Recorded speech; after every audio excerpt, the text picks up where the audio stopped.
Hi everybody, Gigi works again. Now I'm into a problem. I've got a problem with the EPB or electronic parking brake on the Touareg. So I had to have it towed home and actually had to drag it up here by hand. What I'll show you is the fault. I'll just go into the car. This is me switching, see with it, parking brake flashing. That's also flashing there. So I'll start the car. That's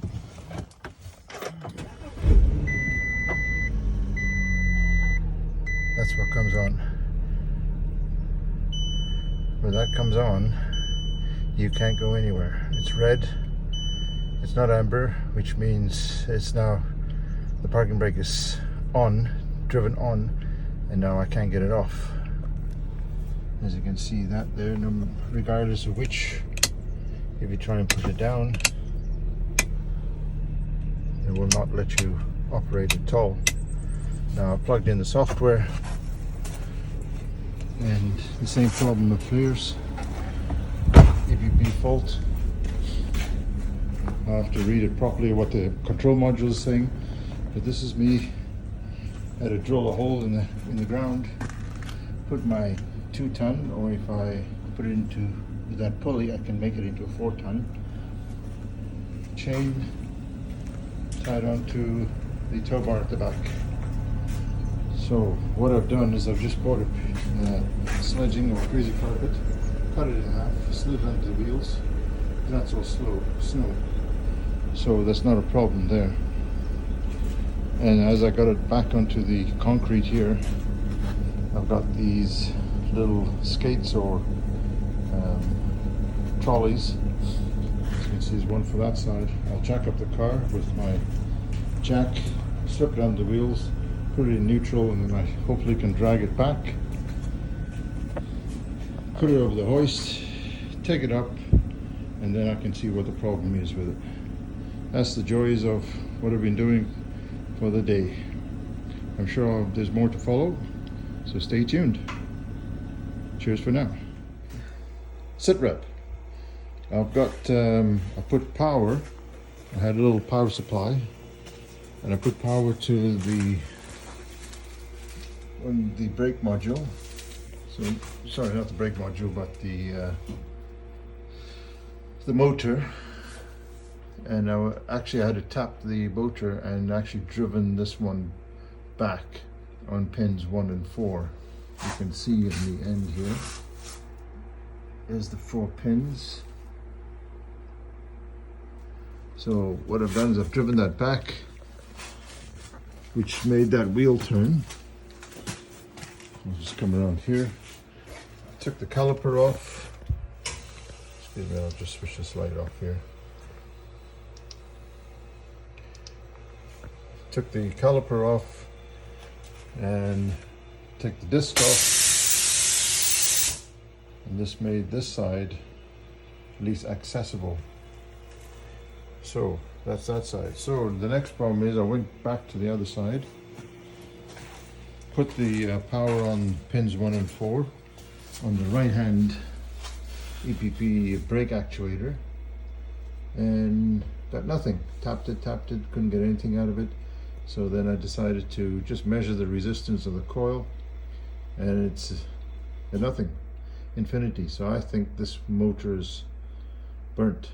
I can't get anything out of it. So how do I get that out when the bolts are on the other side? So I just succumbed to brute force and ignorance. I tried my little puller. That didn't work. It's too small. So then I thought, well, I've got to just lever this thing. So I've got various picks. These, excuse my compressor.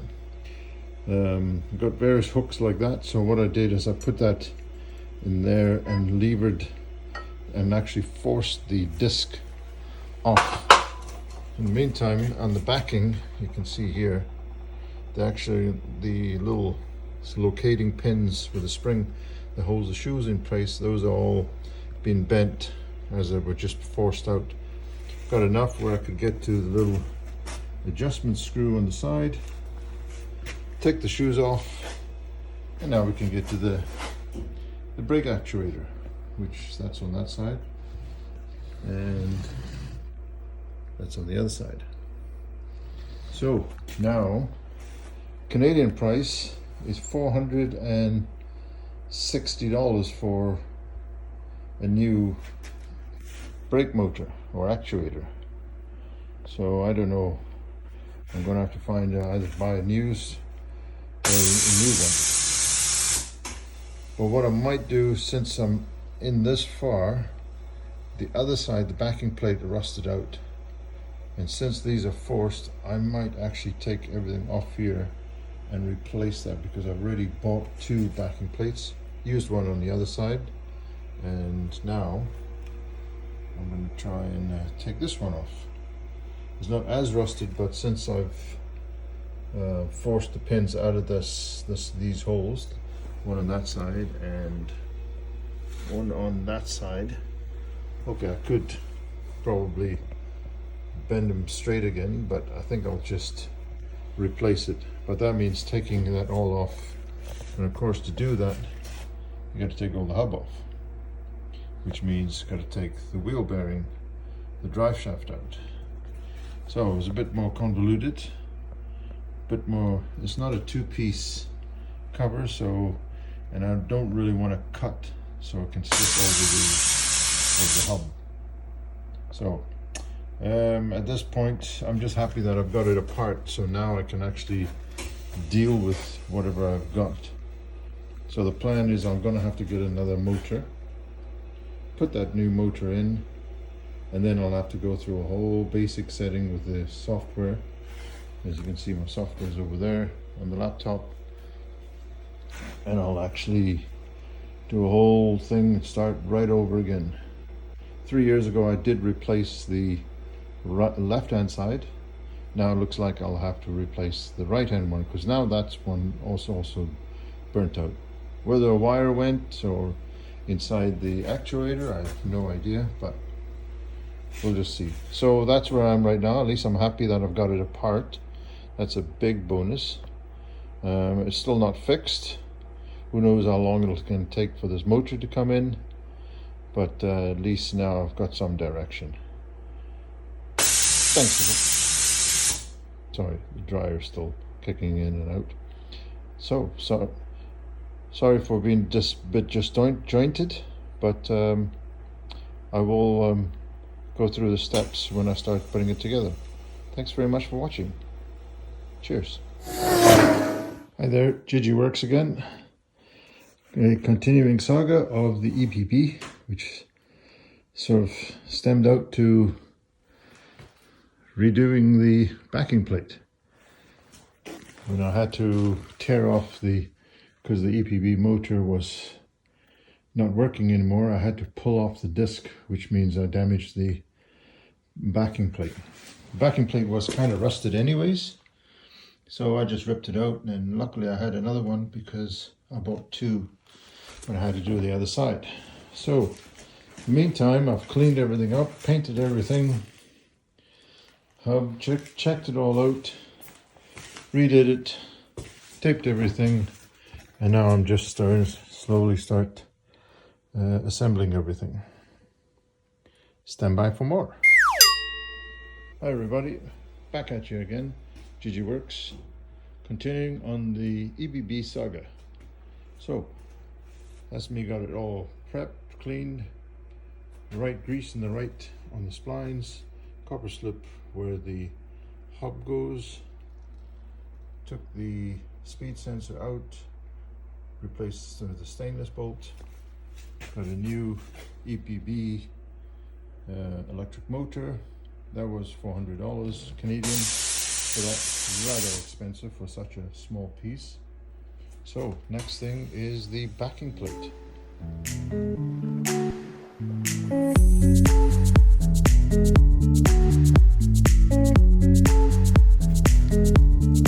Hi there everybody, Gigi Works again.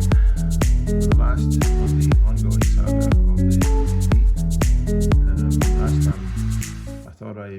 recorded, but I didn't, so made a bit of a mistake. So now plug the car is all done now, but I'm just going to show you on the software what all exactly goes into it. Got my VCDS, the latest release, 22.10.0, and I'll just exit here. Oops, that gets me back there. Opening up VCDS. I've switched the car on. Engine is not running, but I'm not going to do a auto scan. What I'm going to do is just pick the control module. So right now it's looking at all the modules. That's all the modules there, and we're looking for installed on 53, which is the parking brake, which is down here. Switch on the parking brake. Now it's speaking to the module. It's initializing, it's checking all the data. That's the VAG number, and it should come up with all the data in that particular module. Still looking. There we go. So there's a long coding. You've got the shop number, you've got the VAG number, you've got fault codes here. Let's just click on that. No fault code found. So what I've done, I'll go back. What I've done is I've gone into basic setting, press the OK. You come up with these basic settings here, and you just open up that, and the air gap calibration. Pick up that, press go. Then it'll say it's running here. And then what you can do is if you go to measuring data, go down here, just scroll along your list till you see air gap left and right. When you click on that, you can also click on air gap before calibration left and air gap calibration right. Once you do that, click on both of those. As you run and it goes through its calibration, it'll probably cycle maybe about 7 times, open, close, and then it'll tell you it's now finished, calibration complete, if it's happy with it. If it's not happy with it, then you'll have to mechanically adjust the setting of your brake shoes by actually turning the little adjustment knob in the at your discs, and each click works out to be 0.15 of a millimeter. So you got to be within 1.9 to 2.4, and if it sees, once the calibration is done, it sees that it's within that range, then it's happy. If it's not, it'll tell you right away, and you have to keep adjusting until you get that 1.9 to 2.4 and within 0.15 of each shoe. Once you do that, do it again, check everything, see that it's all good. I'm just going to close this here, and then you'll see your measuring data here, your air gap in here. Once you see all that, then now you can go back, close the controller down. So you go back to your controller, see that there, go back to the parking brake. Wait till it loads everything again. Once it sees all that stuff there, then you go back to your fault codes, and then it should say no fault code found, which means it's happy with the calibration. If you're changing it for new stuff, now this is me still putting on the old shoes and the old, I didn't change the disc, I didn't change the shoes. So what you have to do, this gets a bit more convoluted. If you still have a problem when you're in your basic setting, make sure this little pop-up window here, make sure you got the battery charger. So you just plug in your battery charger to keep your battery. It needs to see it's more than 12.4 volts, I think. If you drop below that, it's not going to like it, and it'll give you all sorts of gremlins and issues later on, or possibly. So make sure you got a battery charger on your battery and it's higher than 12.4 or thereabouts, then you're good. This is just checking that, ensure the battery charge is connected before proceeding. Now that comes up with that, and you can do your calibration. Yeah. So once you're happy with that, if you're putting in new shoes now, so once you've done your calibration, so you mechanically adjusted your new shoes in your new discs, you go back. Then you have to go to your adaptation, I think. Let me just see. Nope, that's not it. Whoops, wrong. Let's go back. With VCDS, you see the little window there? Make sure that that is not running when you go backwards and forwards. It doesn't like that. Let me see. Security access, yeah. See this here? Right, see this parking brake, J540 security access. That's the little pop-up window that VCDS gives you. You have to put that number in, 216. I'll just put in 21673. That gives you coding enable. It says access accepted, which is happy. Now you can go to your, I think I was in here already, wasn't I? Yeah, it was. Okay, bear with me here. Output test. This is, you can open, close caliper, you can activate this stuff, but that's not really what we want. Go back, coding, long coding help. Yeah, you shouldn't need to adjust any of these unless your module is not working for some reason. Then you have to put that code in here. Yeah, this is your long coding helper. I'm just going into, we're not going to adjust anything. Now, last time I did this, is just something else, just to confuse you even more. When it says brake type 1, it says that's normal linings for your brake. It won't work. And I've come up to this before, and I had to get a hold of VCDS, and they said try this.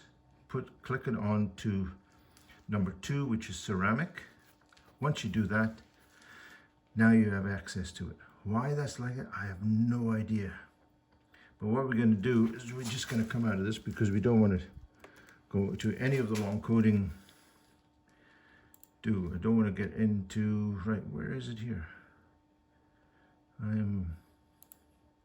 Output test, there we go. No, sorry.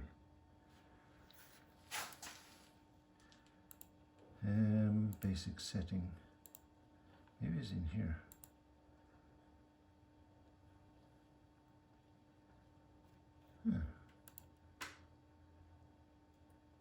Oh, I know where it is. Okay. Coding, security, adaptation.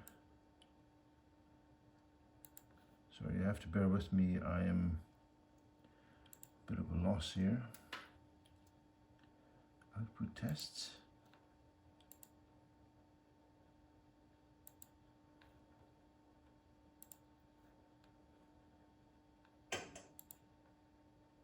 Oh, no. I'm just clicking on everything here, but that's not what we want. Bear with me here. I'm still trying to figure this out. Where is it? It's the grind-in procedure. That's what I'm looking for. Measured data. I'm just going to scroll down here. Let me just slide this open here, just so you can actually, where are you here? Okay, that's the position of your brake motors. Current, if you want, actuation, your dynamic, activation, static,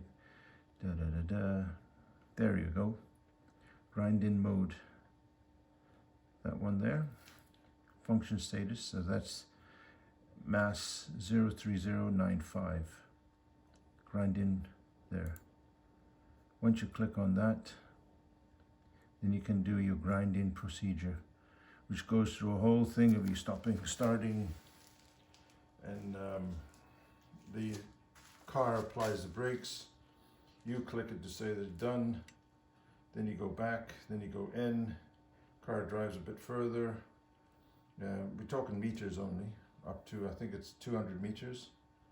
And then it counts itself down. Once it sees that the grinding procedure is complete, and it'll tell you, it'll count down the meters, goes through its thing, you come out of it, go back in, check it, grinding is happy, and you're happy.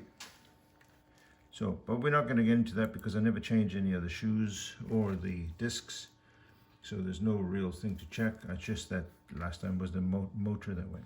So that's all I have to say on that. We've got that.